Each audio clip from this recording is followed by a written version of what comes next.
Hello students, आज हम start कर रहे हैं नया टॉपिक कार्बोक्सिलिक एसिड। ठीक है, तो स्टार्टिंग हम करते हैं मेथड ऑफ प्रिपरेशन से। ठीक है, तो मेथड ऑफ प्रिपरेशन में सबसे इंपॉर्टेंट मेथड है इसका हाइड्रोलाइसिस ऑफ एस्टर। ठीक है, एस्टर का हाइड्रोलाइसिस मतलब एस्टर के साथ पानी की रिएक्शन हम कराते हैं। तो यहाँ पे देख सकते हो, ठीक है, एस्टर की रिएक्शन मैंने वाटर के साथ कराई है। तो वाटर में क्या होता है HOH, तो एक H जुड़ जाता है ये वाले बॉन्ड में। अब ऐसे देख सकते हो सिंपली, ठीक है, वैसे ये मैकेनिज्म से आपको समझ में आएगा कि ये चीज़ें बदलती रहती, लेकिन सिंपली आप समझ सकते हो जो ज़्यादा इलेक्ट्रोनेगेटिव है, ठीक है, मोस्ट इलेक्ट्रोनेगेटिव के साथ मैंने क्या लगा दिया, H लगा दिया, और जो कार्बन लेस इलेक्ट्रोनेगेटिव उसमें मैंने वाटर का OH जोड़ दिया। तो इस तरीके से आप इसको ऐड करोगे तो इधर तो बन जाएगा ये कार्बोक्सिलिक एसिड और इधर बन जाएगा अल्कोहल। तो एस्टर का जब भी हाइड्रोलाइसिस कराओगे तो आपको रिजल्ट मिलेगा एक कार्बोक्सिलिक एसिड और दूसरा मिलेगा एक अल्कोहल। अब ये ऑक्सीजन हमेशा क्या इस R1 R2 सेम भी हो सकते हैं, अलग भी हो सकते हैं। क्या ऑक्सीजन हमेशा इसके साथ ही जुड़ेगा या उसके साथ जुड़ेगा, या ऑक्सीजन इधर ही ऐड होगा? ये सब चीजें डिपेंड करेगी मैकेनिज्म पे। और मैकेनिज्म कैसे डिसाइड होगा? वो डिसाइड होगा हम कौन से मीडियम में रिएक्शन करवा रहे हैं। अभी मैंने सिर्फ वाटर का एडिशन करा दिया, ऐसा नहीं पानी के अंदर एस्टर डाला ही बन जाएगा। अब आइदर एसिडिक मीडियम होगा या बेसिक मीडियम होगा। तो एसिडिक और बेसिक दोनों मीडियम में भी अलग अलग मैकेनिज्म है, वो डिपेंड करेंगे क्या सिचुएशन है। सिचुएशन से मतलब है कि जो R1 और R2 जो ग्रुप है इनका नेचर कैसा है, मतलब छोटे ग्रुप है या बड़े ग्रुप है, ठीक है, तो वो डिसाइड करेंगे। तो ये सारे फैक्टर किस तरीके से वेरी करेंगे हमारी मीडियम के साथ साथ मैकेनिज्म को, तो उसको वन बाय वन हम डिस्कस करेंगे। तो ये तो सिंपलेस्ट फॉर्म मैंने बताया कि जब हमारे पास क्या है, एस्टर है, हाइड्रोलाइसिस करने पे एसिड प्लस अल्कोहल मिलेगा। तो हम इसको दोनों मीडियम में देखेंगे, basic as well as acidic medium में। उससे पहले एक चीज़ ध्यान रखना जो हमें अभी यूज़ होगी और जनरली हम बोलते भी है। अगर मैंने बोला RC डबल बॉन्ड O और L का मतलब यहाँ कोई लिविंग ग्रुप लगा हुआ है, तो इसको ये जो पूरा पार्ट है, ठीक है, इसको मैं बोलता हूँ असाइल। ठीक है, इसको मैं क्या बोलता हूँ, असाइल बोला जाता है इसको। AC से मैं इसको शॉर्ट फॉर्म में रिप्रेजेंट करूंगा, इसको बोलेंगे असाइल। ठीक है, साथ में कोई लिविंग ग्रुप है। और अगर ये लिविंग ग्रुप डायरेक्ट कोई एल्काइल पार्ट से जुड़ा हुआ हो, ठीक है, अगर C double bond O R से जुड़ा हो तो उसको बोलेंगे असाइल, और डायरेक्ट ये कोई एल्काइल पार्ट से सिर्फ R से जुड़ा हुआ, तो इस R को हम क्या बोलते हैं, एल्काइल ही बोलते हैं इन जनरल।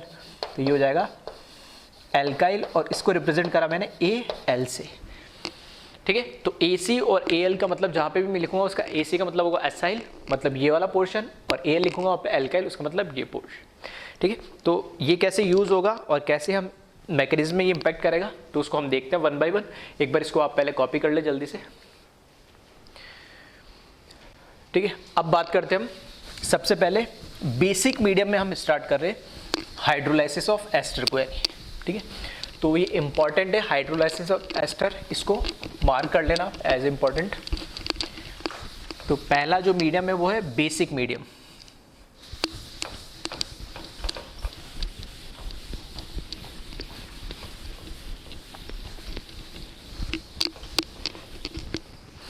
ठीक है, तो फर्स्ट हम बात करते हैं इसके अंदर बेसिक मीडियम के अंदर।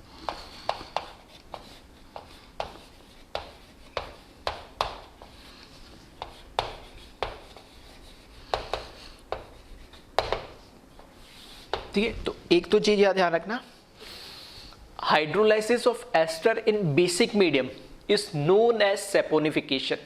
ठीक है, तो स्कूल एग्जाम में, बोर्ड एग्जाम में 1 मार्क्स में इस तरीके से पूछा जा सकता है, what is saponification, SAPONIFICATION।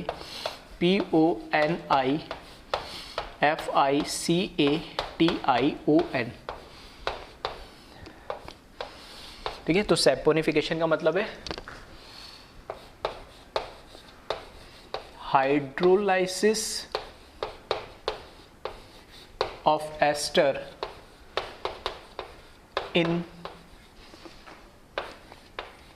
Basic medium.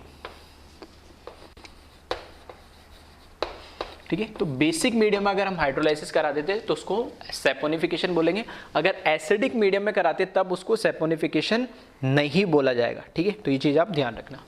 तो यहाँ तो बात करिए हम बेसिक मीडियम से स्टार्ट कर रहे हैं। तो सबसे पहला जो मैकेनिज्म है, ठीक है, उससे हम स्टार्ट करते बेसिक मीडियम में। सबसे जो पहला मैकेनिज्म है वो लिख रहा हूँ मैं, कैपिटल B फिर मैंने लिखा AC और यहाँ लिखा 2।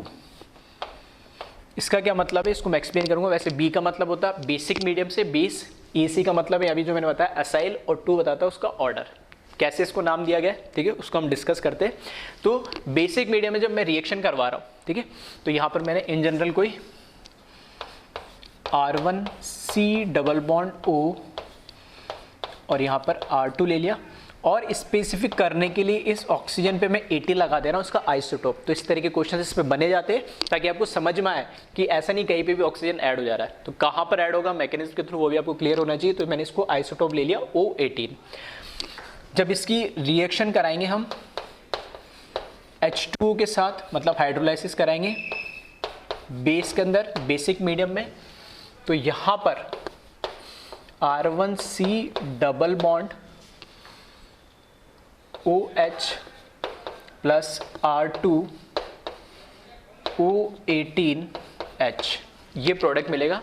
जो O18 है इसके अंदर, वो अल्कोहल के अंदर ऑक्सीजन जो आ रहा है वहां पर हमें देखने को मिलेगा।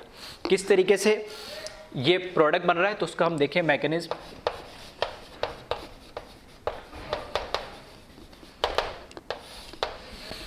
ठीक है, तो सबसे पहले हम बात करते हैं जो हमारे पास एस्टर है, ठीक है, इस एस्टर के ऊपर R1C double bond O18 R2, इसकी रिएक्शन हो रही है हमारे पास बेस के साथ। जो बेस है वो एज ए न्यूक्लियोफाइल, और ये जो C डबल बॉन्ड O है एसाइल जो पार्ट है ये एज ए न्यूक्लियोफाइल। तो बेस जो है न्यूक्लियोफाइल अटैक कर रहा है यहाँ पे, और ये पाई बॉन्ड लोन पेयर में कन्वर्ट हो जाएगा, ठीक है, और यहाँ पर ये बना लेगा R1CO माइनस O18 R2 और यहाँ पर लग गया OH, ठीक है। तो ये न्यूक्लियोफाइल से अटैक करा और ये हमारा क्या बन जाएगा, इस तरीके से इसमें प्रोडक्ट बन जाएगा। ये जो स्टेप है attack of nucleophile on carbonyl या इलेक्ट्रोफाइल पे, इसका जो अटैक है यही इस रिएक्शन का क्या होता है, RDS स्टेप होता है, ठीक है। यही इस रिएक्शन का क्या होता है, RDS स्टेप होता है। ऐसी रिएक्शन पहले पढ़ चुके हैं, अटैक ऑफ न्यूक्लियोफाइल, ठीक है, is the RDS step of the reaction. फिर नेक्स्ट स्टेप में क्या होता है, नेक्स्ट स्टेप में जो, ठीक है, नेक्स्ट स्टेप में क्या होगा, जो यहाँ पे लोन पेयर ऑफ इलेक्ट्रॉन के अंदर कन्वर्ट हुआ ये वापस से रिवर्ट बैक होता है पाई बॉन्ड के अंदर, और यहाँ पे OR क्योंकि गुड लिविंग ग्रुप है तो ये यहाँ से OR निकल जाता है, ठीक है। तो यहाँ से हमें प्रोडक्ट जो मिलेगा next R1C double bond O और यहाँ पर मिल जाएगा OH प्लस यहाँ से मिलेगा मुझे R2O18 माइनस, ठीक है। अब एक तो मुझे मिला एसिड और एक मिला मुझे क्या, आयन। यहाँ ध्यान रखना जो प्रोडक्ट हमेशा जो बेसिक, जनरली मैंने क्या बोला कि एस्टर का हाइड्रोलाइसिस कराने पे एक एसिड और एक, मतलब एक कार्बोक्सिलिक एसिड और एक अल्कोहल मिलता है, लेकिन बेसिक मीडियम में कार्बोक्सिलेट आयन मिलेगा आपको, एसिड नहीं मिलेगा, ठीक है। क्यों नहीं मिलेगा तो देख लेते हैं। इसने क्या बना लिया, कार्बोक्सिलिक एसिड प्लस यहाँ पर एक आयन बनाया। अब ये फर्दर रिएक्ट करते मतलब जो R1C डबल बॉन्ड OH है प्लस यहाँ पे R2O18, ये जो एनायन है ये फर्दर रिएक्ट करते हैं एसिड बेस रिएक्शन। ये स्ट्रॉन्ग एसिड है, ठीक है, तो ये कन्वर्ट हो जाएगा स्ट्रॉन्ग एसिड से। रिएक्शन कहाँ मूव होती है, वीक एसिड की तरफ। तो यहाँ से H+ निकलेगा और ये स्ट्रॉन्ग बेस है तो इसको प्रोटॉन को गेन कर लेगा, तो ये O18H। तो ऐसा मैं बोल सकता हूँ ये है स्ट्रॉन्ग एसिड और यहाँ पर ये है वीक एसिड। तो हमेशा रिएक्शन कहाँ, स्ट्रॉन्ग से वीक की तरफ मूव करती है। तो बेसिक मीडियम में ध्यान रखना कभी भी कार्बोक्सिलिक एसिड नहीं मिलेगा, कार्बोक्सिलेट आयन ही मिलेगा आपको, ठीक है। तो थोड़ा सा यहाँ पे H हटा के मैंने आयन लगा दिया क्योंकि लास्ट में जो बन रहा है तो यहाँ पे एसिड बेस रिएक्शन हो सकती है, या मैं से बोल सकता हूँ प्रोटॉन एक्सचेंज होता है। स्ट्रॉन्ग एसिड से वीक एसिड की तरफ क्या करती है, रिएक्शन मूव करती है यानी। तो ये जो मैकेनिज्म है, ठीक है, तो इस मैकेनिज्म से एक तो ये समझ में आया कि जो आरडीएस स्टेप है ये अटैक ऑफ न्यूक्लियोफाइल है, ठीक है। तो अब ये आरडीएस अटैक ऑफ न्यूक्लियोफाइल है और इस केस में यहां पर इसका नाम कैसे दिया गया उसका मतलब समझना। बी का मतलब तो 20, देखो फर्स्ट स्टेप में क्या हुआ, OH माइनस, यहां पर क्या हुआ था, ठीक है, फर्स्ट स्टेप में, ठीक है, तो फर्स्ट स्टेप में क्या हुआ, OH माइनस इसके अंदर क्या एब्जॉर्ब हुआ, तो किसकी प्रेजेंस में हो रही है रिएक्शन, बेस की प्रेजेंस में हो रही है। तो बी रिप्रेजेंट कर रहा है बेस कैटेलाइज्ड, ठीक है, इसमें कैटलिस्ट कौन है, बेस है, तो ये बेस कैटेलाइज्ड रिएक्शन है। दूसरी चीज AC क्यों लिखा है, क्योंकि कहां पर हो रहा है ये, ठीक है, एसाइल पोजीशन पे रिएक्शन हो रही है, इसलिए BAC लिखा हुआ है। AC रिप्रेजेंट कर रहा है कि base catalysed at acyl position. 2 क्यों लिखा है, क्योंकि जो अगर आरडीएस स्टेप है तो हमें पता आरडीएस स्टेप से हमें पता लगता है जो रिएक्टेंट है, जितने मॉलिक्यूल है, ठीक है, वही हमें बताता है ऑर्डर ऑफ द रिएक्शन। तो एक ये मॉलिक्यूल और एक ये मॉलिक्यूल, ठीक है। अगर मैं क्या लिखूंगा, रेट ऑफ रिएक्शन लिखूंगा, तो रेट ऑफ रिएक्शन क्या होगा, R equals to K constant और concentration of this ester and concentration of this base या न्यूक्लियोफाइल।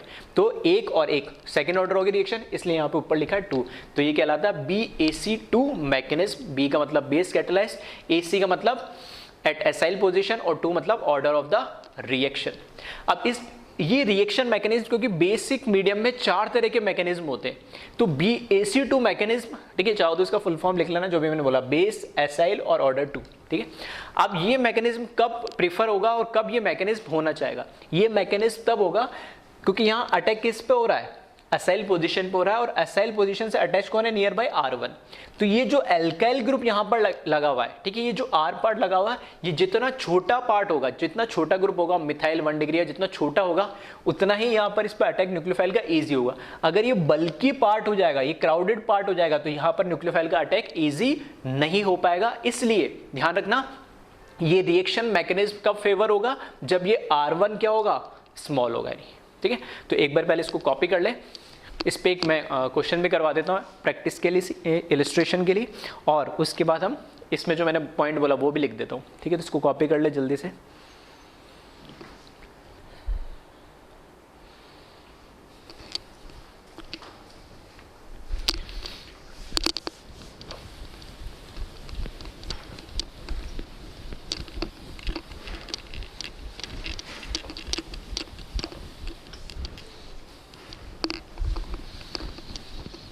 तो यहां देखिए, इसमें ध्यान रखना, दिस मैकेनिज्म प्रीफर व्हेन, ठीक है, इसलिए मैंने R1 R2 अलग लिखा। इसका मतलब है R1 जो एसाइल से अटैच्ड है, R1 इज स्मॉल साइज और लेस क्राउडेड भी बोल सकते हैं,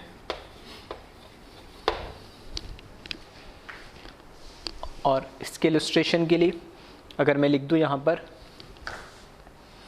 ठीक है, एग्जाम्पल के लिए, for example CH3 C double bond O18 CH2 CH3, इसकी रिएक्शन करा दी मैंने वाटर के साथ बेसिक मीडियम में, ठीक है।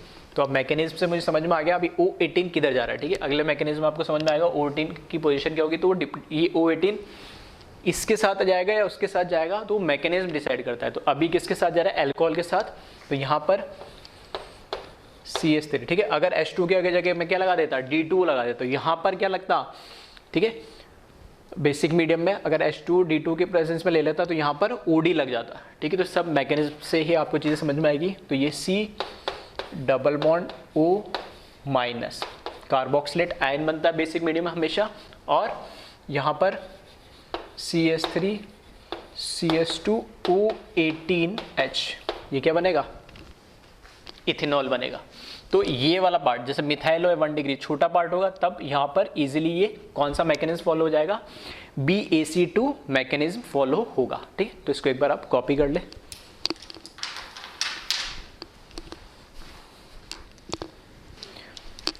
नेक्स्ट मैकेनिज्म है बेसिक मीडियम में BAL2। BAC2 से अलग कैसे? यहाँ देखोगे जब बेसिक मीडियम में इसका हाइड्रोलाइसिस कराओगे तो O18 पिछली बार यहाँ आ रहा था अल्कोहल के साथ, अब की बार कहाँ आ रहा है? कार्बोक्सिलेट आयन के अंदर आ रहा है। ऐसा क्यों?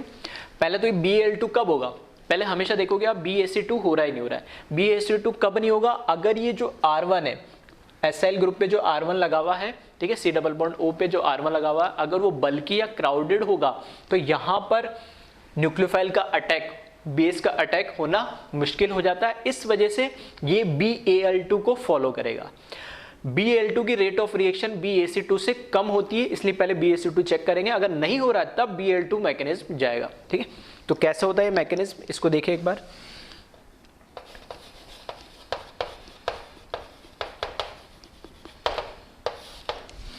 अब इसमें क्या होता है, क्योंकि अभी मैं मान रहा हूं कि R1 जो ग्रुप है वो बल्की ग्रुप है, तो बल्की ग्रुप होने की वजह से जो बेस है वो कहां पर C डबल बॉन्ड O पे तो अटैक नहीं कर पा रहा है। तो अब ये क्या करेगा? तो अब ये करता है कि जो R2 है, ठीक है, ये बल्की और ये स्मॉल ग्रुप हो R2, तब ये यहां पर क्या करेगा? बैक साइड से R2 पे अटैक कर लेगा और ये बॉन्ड इस तरीके से OR2 जो बॉन्ड है, O और R का बॉन्ड है ये वाला O18 R2 का, ये ब्रेक हो जाता है और एक तरीके से कैसे SN2 मैकेनिज्म को ये क्या करेगा? फॉलो करेगा।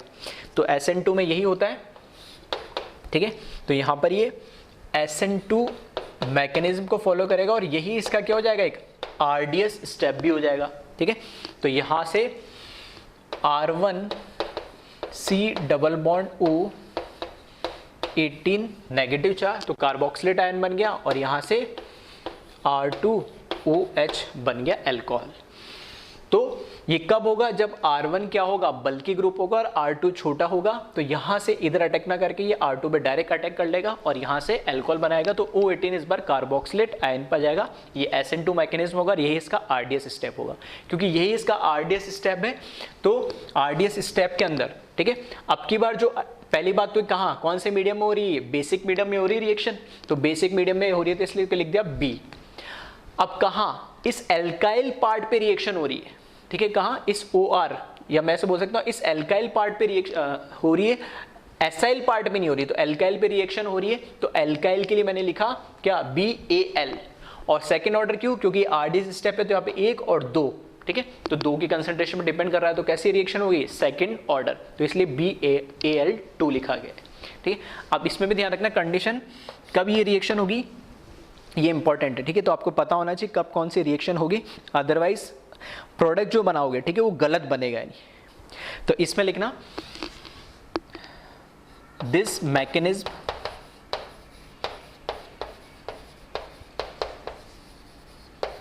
Favour when R1 is bulky group and R2 is smaller। ठीक है, तो अदरवाइज हमेशा BAC2 से ही जाना चाहता है, BAL2 से नहीं जाना। क्यों? क्योंकि जब ये ट्रांजिशन स्टेट बनाएगा, ठीक है, जब ट्रांजिशन स्टेट बनती है SN2 में, तो ये क्या है? कोई ना कोई कार्बन ही होगा, तो कार्बन के ऑलरेडी तो एक तो यहाँ और 3 हाइड्रोजन या जो भी होगा, ठीक है, तो 3 तो इसके 4 बॉन्ड तो पहले से होंगे, ट्रांजिशन स्टेट में 1 बॉन्ड और बनता है, तो ट्रायगोनल, ठीक है, बाय पिरामिडल, ठीक है, ट्रायगोनल बाय पिरामिडल टाइप, यानी 5 बॉन्ड इसके अंदर बन रहे होते हैं ट्रांजिशन स्टेट में, जो कि अनस्टेबल होता है। यानी इस वजह से इसका जो रेट ऑफ रिएक्शन है वो BAC2 से कम होती है।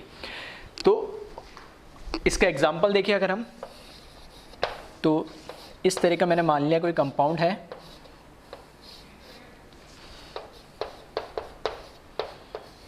O18 और यहाँ पर CH3 लगा दिया मैंने। अब जब मैं बेस से इसके रिएक्शन करवाऊंगा, ठीक है, तो बेस से इसके रिएक्शन करवाऊंगा, बेसिक मीडियम में इसके रिएक्शन कराएंगे, तो कोशिश तो क्या करता है पहले एसाइल पर अटैक करना, लेकिन बल्की ग्रुप यहाँ पर होने की वजह से इस पर अटैक नहीं कर पा रहा, तो यहाँ कहाँ ये इस पर अटैक करना ज़्यादा ईजी होगा। तो जो प्रोडक्ट हमें मिलेगा, तो कार्बोक्सिलेट आयन के अंदर ही O18 आइसोटोप मिल जाएगा, प्लस यहाँ से CH3OH अल्कोहल के अंदर हमें ये मिल जाएगा। क्लियर है? ये है हमारा सेकंड मैकेनिज्म, इसको कॉपी कर ले एक बार। अब मैं बात कर रहा हूँ थर्ड मैकेनिज्म की, ठीक है। तो थर्ड मैकेनिज्म के लिए यहाँ पर मैंने BAL2 जो लिखा है इसको हटा के मैंने कर दिया BAL1। BAL1 इसके मैकेनिज्म, इस मैकेनिज्म में जब मैं प्रोडक्ट बनाऊंगा तो क्योंकि ओवरऑल रिएक्शन में, ठीक है, नेट रिएक्शन में तो मुझे ये देखना है कि ऑक्सीजन O18 यहाँ जा रहा है या इसके साथ रह रहा है, कार्बोक्सिलेट के साथ रह रहा है, अल्कोहल के साथ। तो इसमें भी कार्बोक्सिलेट के साथ ही O18 देखने को मिलता है, लेकिन रिएक्शन होने का तरीका अलग हो जाता है, ठीक है। तो कैसे होता है उसकी हम बात करते हैं। नहीं तो यहाँ पर इसकी मैकेनिज्म की अगर बात करें तो ये BAC2 और BAL2 से अलग कैसे, अगर R1 और R2 दोनों ही इस बार कैसे हो जाए, बल्की ग्रुप हो जाए, R1 और R2 दोनों ही कैसे हो जाए, बल्की ग्रुप हो जाए, तो R1 BAC2 तो इसलिए नहीं हो रही क्योंकि R1 बल्की है, BAL2 इसलिए नहीं हो रही क्योंकि R2 भी बल्की हो गया, तो बल्की ग्रुप है, तो वहां से, ठीक है, उस पर अटैक होना या बैक साइड से अटैक होने में, क्योंकि वहां पर क्या होता है, इन्वर्जन होता है SN2 में, तो वो पॉसिबल नहीं हो पाता बल्की ग्रुप में। तो इस वजह से यह बल्की ग्रुप में, ऐसे बोल सकता हूँ SN2 में बल्की ग्रुप होगा तो SN2 के लिए हम बोलते हैं मिथाइल या 1 डिग्री फेवर करता है, ठीक है। बल्की ग्रुप 2 डिग्री 3 डिग्री होगा तो फेवर नहीं करेगा। तो यहां पर क्या होता है कि R1 भी बल्की हो गया, R2 भी बल्की हो गया, तो फिर तीसरी कंडीशन होती है कि अगर मेरे पास जो R2 दे रखा है, ऑक्सीजन से जो अटैच अल्काइल ग्रुप दे रखा है, अगर वो स्टेबल कार्बोकेटाइन बना ले तो पहला स्टेप मैं कर दूं कि कार्बोकेटाइन बना दूं, ठीक है। तो पहला स्टेप अगर मैं कर दूं कार्बोकेटाइन बन जाए, तब ये रिएक्शन फिर इस मैकेनिज्म से हो सकती है, ठीक है। तो मेरे कहने का मतलब क्या है वो देखें। फर्स्ट जो इसमें स्टेप है R1C double bond O18 R2। अब मैं कह रहा हूं कि ये भी बल्की ग्रुप है, ये भी बल्की ग्रुप है, तो यहां पर अटैक नहीं हो पा रहा, यानी इसके बल्कि होने की वजह से यहाँ पर अटैक नहीं हो पा रहा, और ये बल्कि होने की वजह से यहाँ पर भी अटैक नहीं हो पा रहा, SN2 भी नहीं हो पा रहा। तो ये क्या कर रहा है कि अगर R2 स्टेबल कार्बोकेटाइन बना सकता है, ठीक है, तो पहला स्टेप में ये क्या कर रहा है कि कार्बोकेटाइन बना ले। कार्बोकेटाइन बनाने के लिए C double bond O18 plus R2, ये कार्बोकेटाइन इसने बना लिया, ठीक है। अब क्योंकि ये न्यूट्रल है और यहाँ पे कार्बोकेटाइन बनाना है, एनायन बनाना है, तो यही इसका क्या हो जाएगा, RDS स्टेप हो जाएगा कि ये ब्रेक ही होना चाहेगा, ठीक है। तो ये इसका क्या हो गया, RDS स्टेप हो गया। और सेकेंड स्टेप में क्या है, जो हमने कार्बोकेटाइन बनाया उसके साथ किसकी रिएक्शन हो जाए, बेस की रिएक्शन हो जाए, और ये बना ले R2OH, ठीक है। तो प्रोडक्ट भी इसमें सेम ही मिलेगा, मतलब आइसोटोप जो O18 है वो अभी भी कार्बोक्सिलेट आयन पे आएगी। लेकिन इस केस में क्या हो रहा है कि दोनों बल्की होने की वजह से ना तो यहाँ अटैक हो पा रहा है ना यहाँ अटैक हो पा रहा है, तो अब की बार क्या कर रहा है, पहले ये ब्रेक हो जाए और कार्बोकेटाइन बना ले। तो this mechanism favour when R1 and R2 both are bulky and R2 form stable carbocation, ठीक है। अगर स्टेबल कार्बोकेटाइन भी नहीं बना पा रहा तो फिर तो ये रिएक्शन ही नहीं होगी, ठीक है। एग्जाम्पल के लिए यहां पर मैंने लगा दिया एक bulky group C double bond O18 और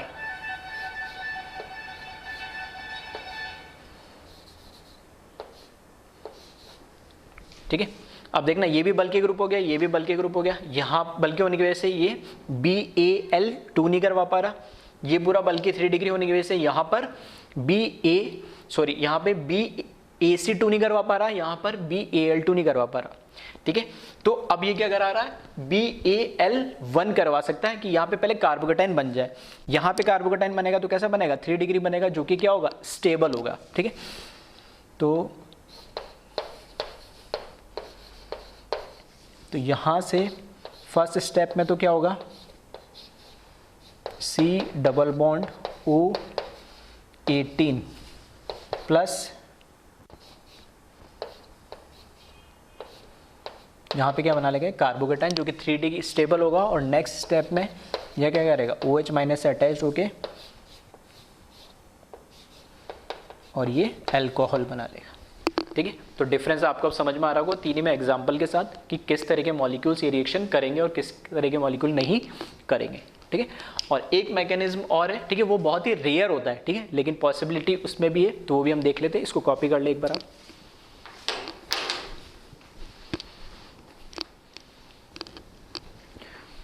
ठीक है, लास्ट और जो फोर्थ, ठीक है, फोर्थ और लास्ट, ठीक है, ये नंबर लास्ट वाले में भी चेंज नहीं करा था, इसको चेंज कर लेना।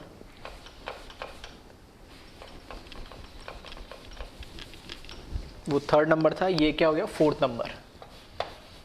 तो इसमें BaC1, ठीक है, ये जो मैकेनिज्म है फोर्थ वाला हुआ, सबसे पहला था BaC2, फिर था BAL2, उसके बाद BAL1 और लास्ट में BaC1, ये फोर्थ मैकेनिज्म है। ठीक है, अब यहां देखिए प्रोडक्ट देखोगे तो सेम आपकी बार जो O18 होगा आइसोटोप होगा वो कहाँ आ गया, अल्कोहल के अंदर आ गया।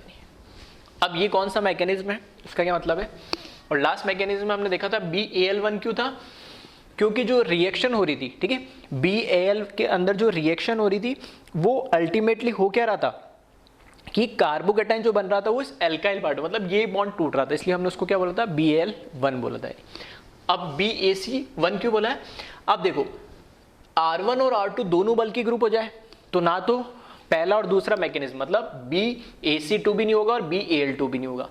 तीसरा मैकेनिज्म हमने जो देखा था कौन सा BAL1, जो कि यहाँ पे कार्बोकेटाइन का बनना अगर पॉसिबल हो तो ये रिएक्शन हो जाएगी। लेकिन अगर ये कार्बोकेटाइन भी नहीं बने और स्टेबल कार्बोकेटाइन ना बन रहा हो तब क्या होगा रिएक्शन, तो उस केस में BaC1 रिएक्शन होगी। ये बहुत ही रेयरली यूज्ड मैकेनिज्म है, ऐसा बहुत ही रेयर होता है कि हो नहीं पाती ऐसी रिएक्शन। लेकिन अगर हमें कंपटीशन एग्जाम में और हमें प्रोडक्ट दे रखा है, ठीक है, तो अब हम ये मैकेनिज्म से प्रोडक्ट बना सकते हैं। तो कैसे होगी रिएक्शन इसको समझना। देखो ये इसमें R1 और R2 दोनों ही कैसे हैं, बल्कि ग्रुप है। ठीक है, R1 और R2 दोनों ही क्या है, बल्कि ग्रुप है। और R2 स्टेबल कार्बोकेटाइन भी नहीं बना पा रहा, तब क्या होता है ये जो बॉन्ड है कार्बन और ऑक्सीजन के बीच में ये ब्रेक होने लगता है नहीं। अब इसमें क्या है, यहां पर तुम देखोगे तो इसके ऊपर क्या है, लोन पेयर है, ऑक्सीजन पे 2, तो डबल सिंगल लोन पेयर, मतलब ये जो बॉन्ड है हमें पता है किसमें है, रेजोनेंस में, कॉन्जुगेशन में, मतलब यहाँ पे इस बॉन्ड में डबल बॉन्ड कैरेक्टर है, DBC लिख रहा हूँ शॉर्ट में, पूरा लिख लेना। यहाँ पर डबल बॉन्ड कैरेक्टर है, मतलब सिंगल बॉन्ड से भी काफी स्ट्रॉन्ग है। तो इसलिए ये मैकेनिज्म रेयरली इसलिए बोलते हैं क्योंकि यहाँ डबल बॉन्ड कैरेक्टर होने की वजह से अगर मेरे को ये बॉन्ड तोड़ना है तो एनर्जी बहुत ज्यादा हाई चाहिए होगी। फिर भी अगर मुझे रिएक्शन करवानी है तो यहाँ पर क्या होगा, R1C डबल बॉन्ड O, क्योंकि ऑक्सीजन ज्यादा इलेक्ट्रोनेगेटिव है तो यहां पर तो आ जाता है कार्बोकेटाइन और यहां पर बन जाता है R2O18 नेगेटिव चार्ज। ठीक है, तो जो ज्यादा इलेक्ट्रोनेगेटिव वहां उसने ले लिया नेगेटिव चार्ज और कार्बन पर आ गया पॉजिटिव। नेक्स्ट स्टेप में क्या होता है, जो R1C डबल बॉन्ड कैटायन है इसकी रिएक्शन OH माइनस से होगी तो ये बना लेगा R1C डबल बॉन्ड OH। फिर इसकी फर्दर रिएक्शन किसके साथ होगी, इस एनाइन के साथ होगी और ये क्या कर लेगा, प्रोटॉन का एक्सचेंज कर लेगा, स्ट्रॉन्ग टू वीक एसिड ये रिएक्शन मूव करेगी। यहाँ पे R2O18 नेगेटिव, प्रोटॉन एक्सचेंज होगा तो R1C double bond O minus plus R2O18H।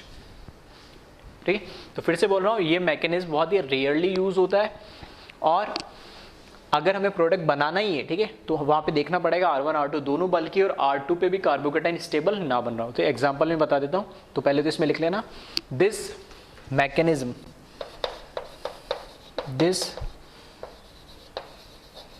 Mechanism favour when R1 and R2 are bulky group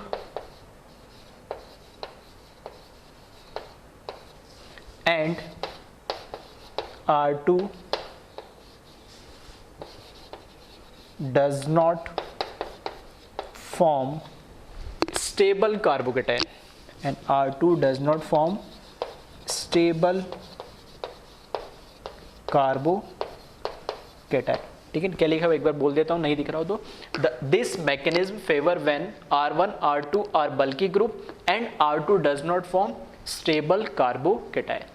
ठीक है, तो इसको कॉपी कर ले, इसका एक इलस्ट्रेशन में ले लेता हूँ, यहाँ लिख दे रहा हूँ मैं. अगर इस तरह का मेरे पास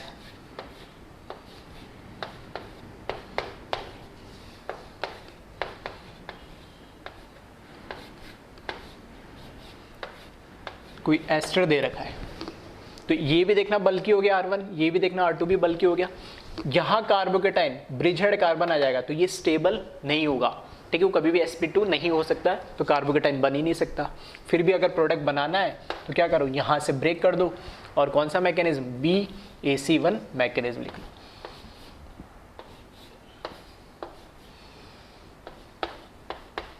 तो यहाँ पे O माइनस आ जाएगा प्लस यहाँ पर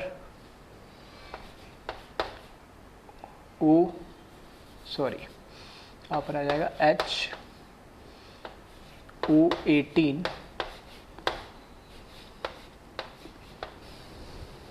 ठीक है. तो 4 टोटल मैकेनिज्म है बेसिक मीडियम के अंदर, और बेसिक मीडियम में जो 4 मैकेनिज्म है उसमें खास बात एक ध्यान रखना, यहाँ लिख दे रहा हूँ मैं नोट की फॉर्म में. अगर चारों मैकेनिज्म अगर मुझे कंपेयर करना हो कि कौन सी रिएक्शन पहले होगी या क्या होगा, तो इनका जो रेट ऑफ रिएक्शन का ऑर्डर है, मतलब कौन सी रिएक्शन फास्ट होगी, तो ये वही ऑर्डर है जिस ऑर्डर मैंने इनको पढ़ाया. ठीक है, तो रेट ऑफ रिएक्शन जो होगी, ठीक है, उनका ऑर्डर क्या होगा. सबसे पहले होगी बेसिक मीडियम में एसाइल पोजीशन पे सेकंड ऑर्डर रिएक्शन, उससे स्लो होती है बेसिक मीडियम में एलाइलिक पोजीशन पे सेकंड ऑर्डर रिएक्शन, उसके बाद बेसिक मीडियम में फिर एलाइलिक पोजीशन पे फर्स्ट ऑर्डर रिएक्शन, और लास्ट में बेसिक मीडियम में एसाइल पोजीशन पे फर्स्ट ऑर्डर रिएक्शन. ठीक है, तो इसको ध्यान रखना. अगर आपको प्रोडक्ट बनाना हो तो इस ऑर्डर से आप चेक कर सकते हो जो मैं आपको बताते जा रहा हूँ. ठीक है, फिर से इसको एसाइल क्यों बोला, क्योंकि बेसिक मीडियम में, ठीक है, यहाँ से दिख ही रहा है ये इसका क्या है, RDS स्टेप है. RDS स्टेप क्यों, क्योंकि न्यूट्रल से एक एनाइन फॉर्म में क्यों कन्वर्ट होने जाएगा, तो ये बहुत स्लो स्टेप होगा, तो ये RDS स्टेप है, इसलिए फर्स्ट ऑर्डर हो गया बेसिक मीडियम में. और एसाइल मतलब ये C डबल बॉन्ड O, यहाँ पे क्या पार्शियल डबल बॉन्ड करेक्टर है, यहाँ से बॉन्ड ब्रेक हो रहा है, इसलिए हमने इसको ये बोला है. ठीक है, अब इसी तरीके से हम एसिडिक मीडियम में हाइड्रोलाइसिस ऑफ एस्टर की बात करते हैं, तो इसको एक बार आप कॉपी कर लें.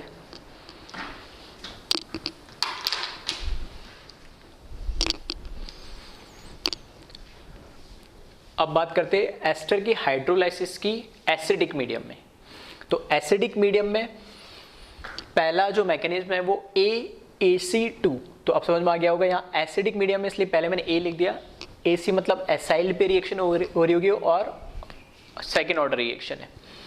वापस इसमें वैसे ही लिखा, बस यहाँ पे बेसिक की जगह एसिडिक लगा दिया. जो इसमें O18 होगा, ठीक है, वो कहाँ पर आ जाएगा, एल्कोहल के साथ आ जाएगा. इसका मैकेनिज्म हम देखें,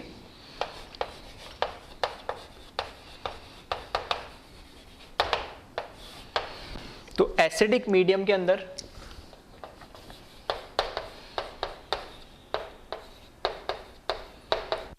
जब एस्टर की रिएक्शन होगी तो ये क्या है, इलेक्ट्रॉन डेफिशिएंट है, तो यहाँ पे जो ऑक्सीजन है इसके पास अपने 2 लोन पेयर है, उससे ये पहला अटैक H प्लस को क्या करेगा, गेन करेगा, और ये बना लेगा R1C double bond OH plus O18 और यहाँ पर R2.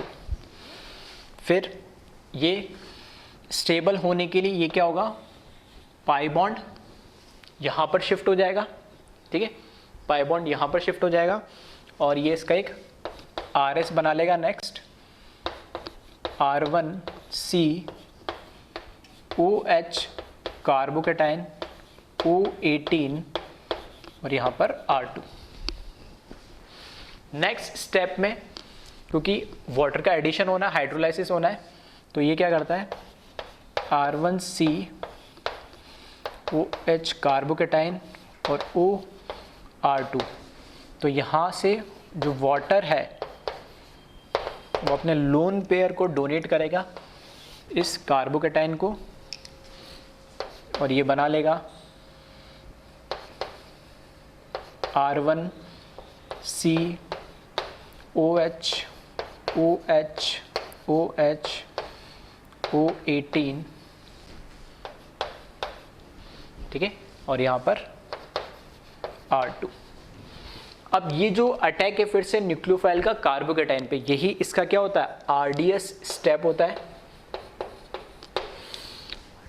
और इस RDS स्टेप में क्योंकि यहाँ पर वाटर ने अपना डोनेट करा है, लोन पेयर तो प्लस चार्ज आ जाएगा, तो ये डी प्रोटोनेट होगा और यहाँ से H+ निकाल देगा।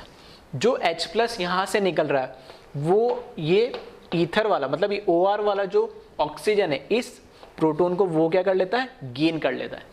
तो प्रोटोन एक्सचेंज हुआ है इसके अंदर इंट्रामोलिकुलरी, ठीक है, इसी के अंदर प्रोटोन एक्सचेंज हो गया। तो इसने बना लिया फिर R1COH, यहाँ पर भी OH और यहाँ पर OH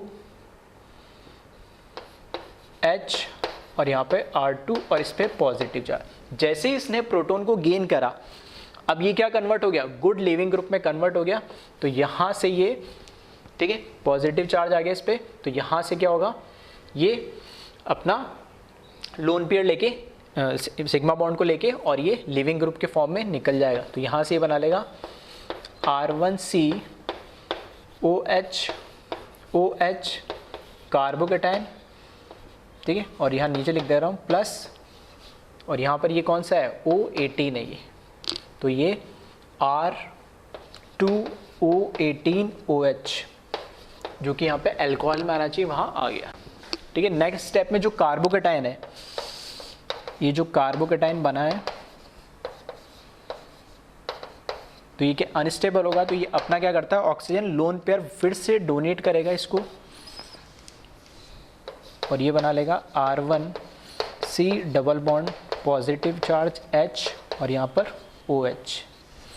और नेक्स्ट स्टेप में पॉजिटिव चार्ज हटाने के लिए ये क्या हो जाएगा, डी प्रोटोनेट हो जाएगा और ये बना लेगा फिर से R1C डबल बॉन्ड OH, ठीक है। तो ये हमारा एसिड बन गया R1C डबल बॉन्ड OH और ये हमारा अल्कोहल बन गया।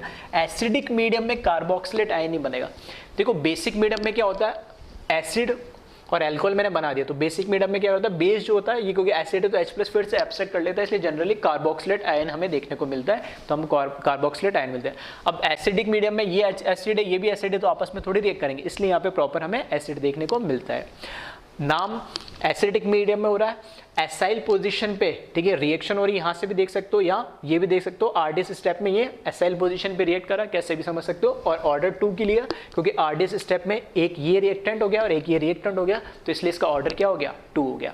अब ये रिएक्शन कब फेवर होगी, कब होगी, सेम है एसिडिक मीडियम में, जब R1 स्मॉल ग्रुप होगा, ठीक है, छोटा होगा, तो ईजिली एसाइल पोजीशन पे, ठीक है, प्रोटोनेशन होना आसान होता है, वहां पे रिएक्शन हो सकती है। तो R1 जब स्मॉल साइज होगा, ठीक है, और ऐसे बोल सकता हूँ R2, ठीक है, स्टेबल कार्बोकेटाइन ना बनाए, तो उस केस में ये AAC2 को क्या करेगा, फेवर करेगा।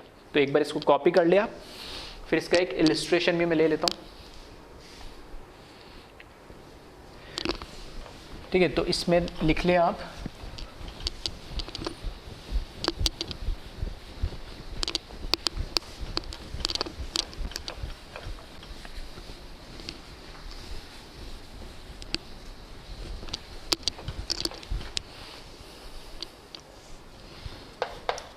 this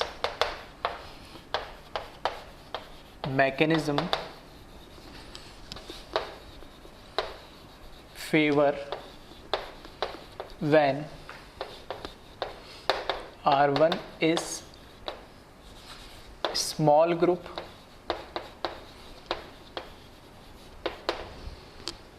एग्जाम्पल के लिए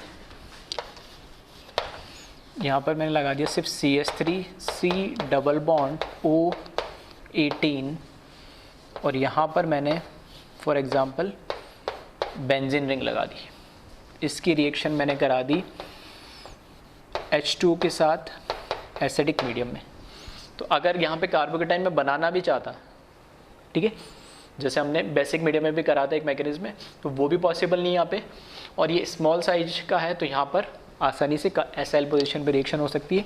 तो ये CH3C double bond OH plus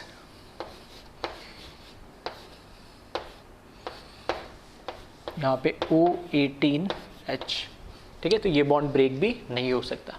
तो इस तरीके से AAC2 मैकेनिज्म फॉलो होगा कब, जब R1 छोटा होगा और R2 बल्कि हो सकता है, या मैं ऐसे बोल सकता हूँ स्टेबल कार्बोकेटाइन नहीं बनाएगा। ठीक है, एक मैकेनिज्म और है इसमें एसिडिक मीडियम में, वो देख लेते हैं हम।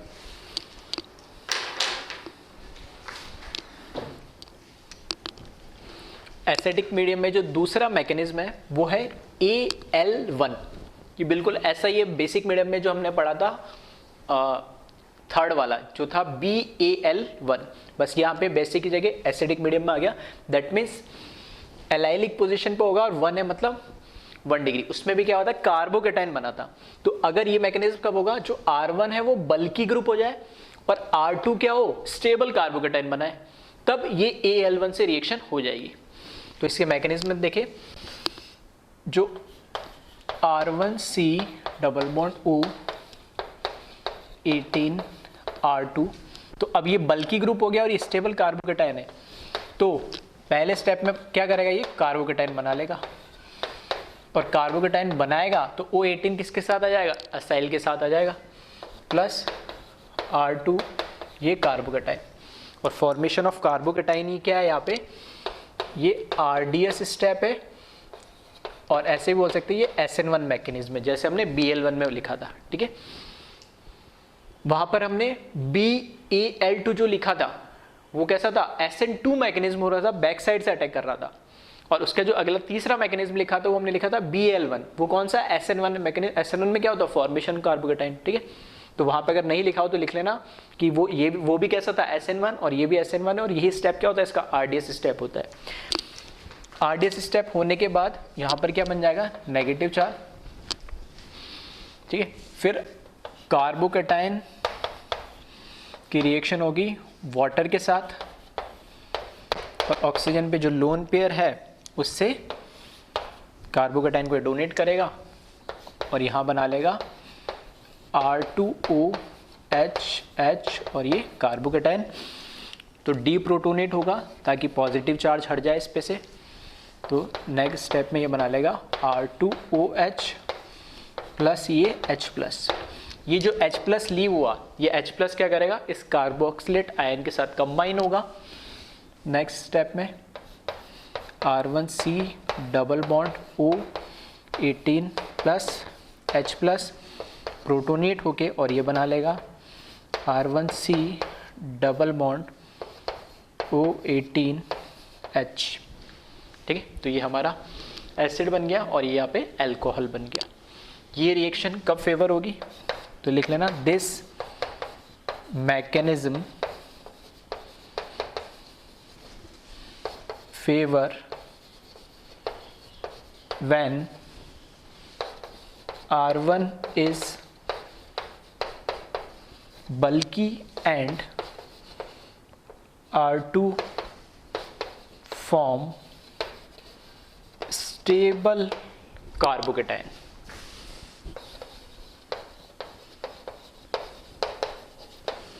ठीक है, तो इसको कॉपी कर ले। एक एग्जांपल और लिख देता हूं मैं इसमें। ठीक है, यही लिख देता हूं। चलो, इस तरह का अगर आपको कंपाउंड देखने को मिल जाए,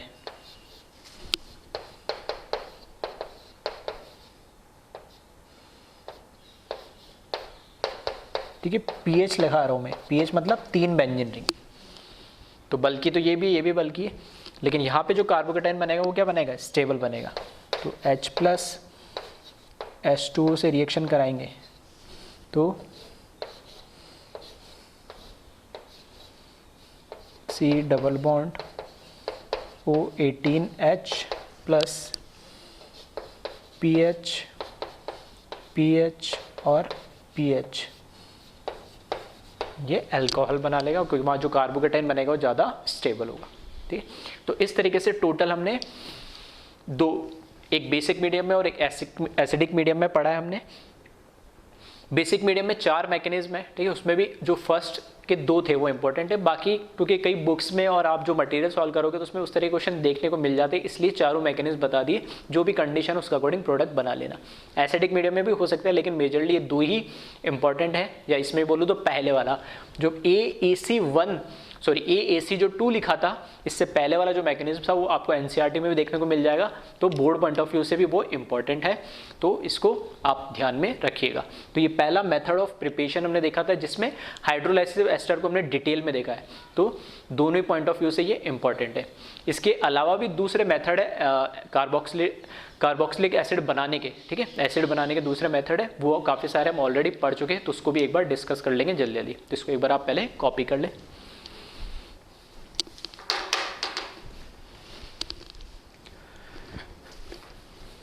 अब दूसरी जो मेथड है कार्बोक्सिलिक एसिड बनाने के, ठीक है, वो हम देख लेते हैं, जिसमें मैक्सिमम ऑलरेडी पढ़ चुके हैं, ठीक है। तो फर्स्ट जो मेथड था हमने वो देखा था hydrolysis of ester, acidic basic medium में डिटेल में हमने उसको बात कर ली है।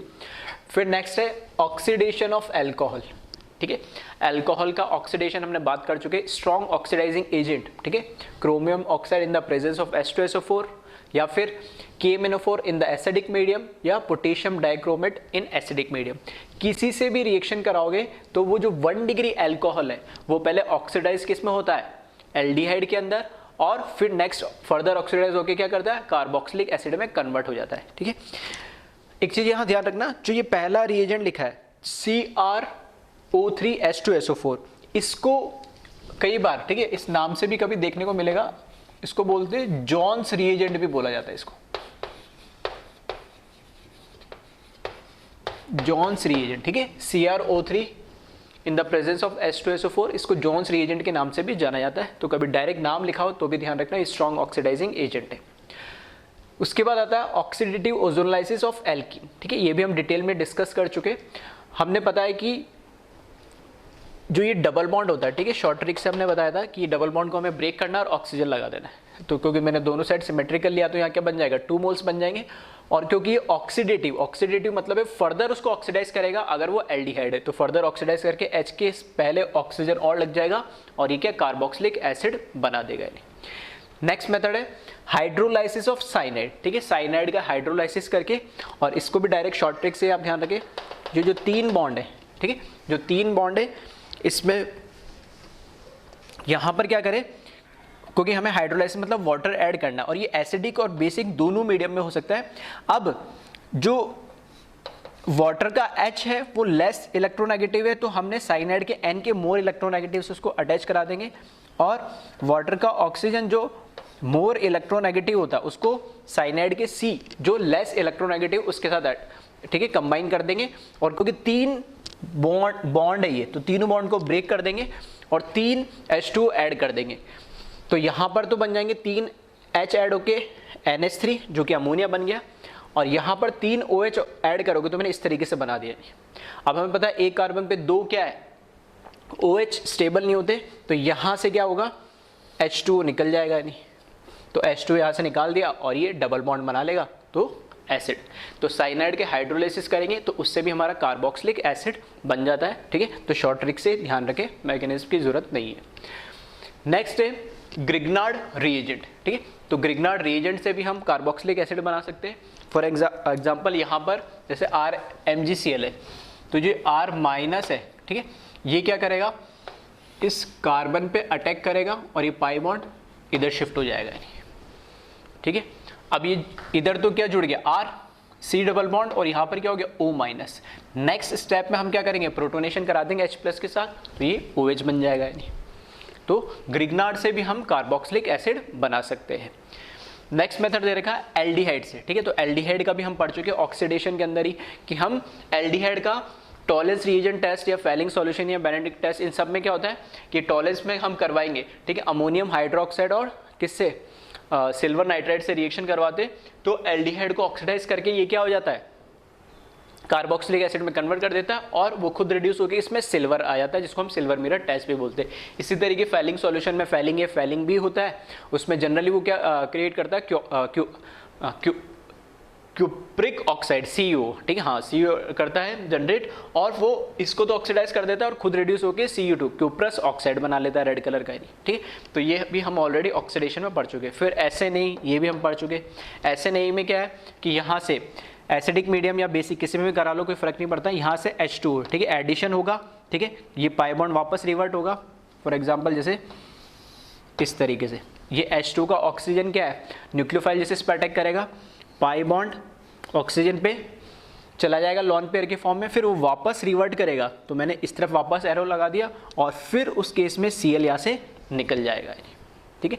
फिर ये जो H2 लगा है वो क्या हो जाएगा, उस पर पॉजिटिव चार्ज आ गया ऑक्सीजन पे, तो पॉजिटिव चार्ज हटाने के लिए H+ के फॉर्म में उसको डीप्रोटोनेट कर देगा और जो H+ निकलेगा वो Cl के साथ कंबाइन हो जाएगा तो HCl बना लेगा और ये कार्बोक्सिलिक एसिड बना लेगा। और शॉर्ट ट्रिक से आप इसको ध्यान रखना चाहते हैं तो सिंपली क्या करें, H2 के साथ वापस इस तरीके से ब्रेक कर दे, और वाटर का कार्बन और क्लोरीन में से ज़्यादा इलेक्ट्रोनेगेटिव कौन है, कार्बन और क्लोरीन में से। जैसे फॉर एग्जांपल इसमें एनहाइड्राइड में भी सेम ही कहानी है, तो यहाँ पे बता देता हूँ मैं शॉर्ट ट्रिक। तो यहाँ पे जब आप इसको कोई भी ये बॉन्ड को ब्रेक कर दो, यहाँ से ब्रेक कर दो, कोई फर्क नहीं पड़ता है। तो यहाँ पे जब शॉर्ट ट्रिक से इसको भी करोगे तो भी सेम आएगा। ऑक्सीजन ज़्यादा इलेक्ट्रोनेगेटिव है तो वाटर का H ऐड करा मैंने यहाँ पे, और ऑक्सीजन का O ऐड करा इधर, तो इधर ऐड कर देंगे H और इस कार्बन से ऐड कर देंगे OH, तो दो मोल्स इसके बन जाएंगे सेम। यहाँ पर H ऐड कर देंगे लेस इलेक्ट्रोनेगेटिव या मोर इलेक्ट्रोनेगेटिव OH ऐड करेंगे तो भी हमें यही मिलेगा, ठीक है। तो डायरेक्ट शॉर्ट ट्रिक से भी आप इसको ध्यान रख सकते हैं। तो ये सारे मेथड, ठीक है, ऑलरेडी हम पढ़ चुके, ठीक है, इसलिए सिर्फ मैंने यहाँ पे रिएक्शन और नाम लिखा है जिसे आप डायरेक्ट ध्यान रखें। और मैकेनिज्म आपको देखना है तो पीछे, ठीक है, टॉपिक वाइज मैंने बता दिया किस किस टॉपिक में पढ़े, वहाँ से आप देख सकते हैं। इसके अलावा एक मेथड है और है, अगर मुझे एरोमेटिक या बेंजोइक एसिड मुझे बनाना है तो कैसे बनाएंगे, ठीक है। तो एक बार इसको कॉपी कर ले,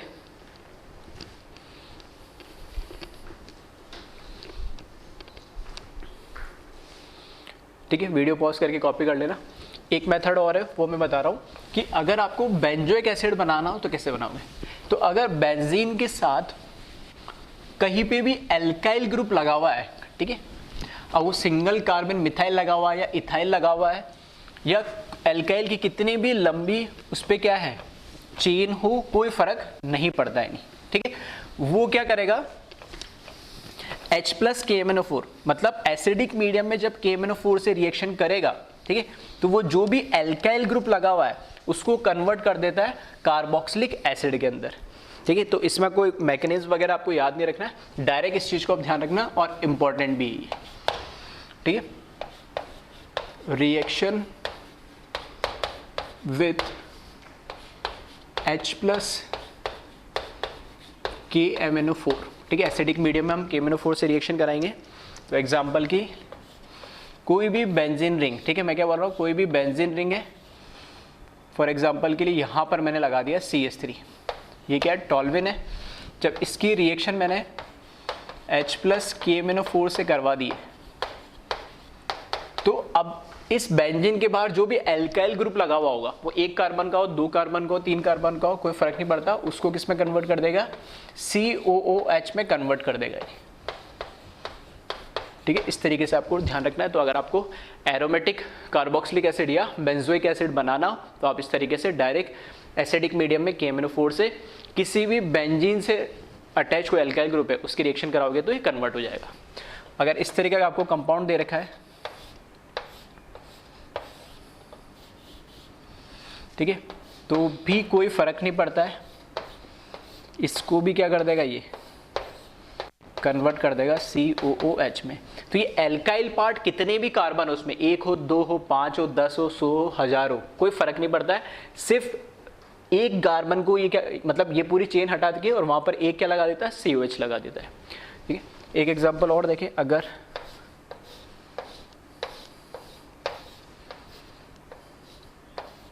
CH3 और यहाँ पर भी CH3 है, सेम इसके साथ रिएक्शन करवा दी तो ये भी COOH हो जाएगा और ये भी COH में इसको कन्वर्ट कर देगा, ठीक है। तो इसको आप डायरेक्ट ध्यान रखें, याद रखें, ठीक है। इसको बोलते हैं अकेला, ये तो है टॉलिन, ठीक है, और इसको बोलते हैं, इसके साथ एक और मिथाइल लगा देंगे तो जाइलिन बन जाता है, ठीक है। तो ऑर्थोजाइलिन होता है, मेटाजाइलिन होता है। इस इसके कंपैरिजन में इधर ये क्या ऑर्थो पोजीशन, इसके कंपैरिजन में ये मेटा और ये पैरा, तो यहाँ लगा होता तो मेटाजाइलिन, यहाँ लगा होता तो पैराजाइलिन, ठीक है।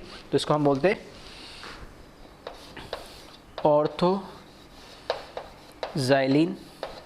और ये जो ऐसे कॉन्जिक्यूटिव 2 CH डेवलप्ड हुए बेंजीन ग्रुप के ऊपर, इसको बोलते हैं थैलिक एसिड।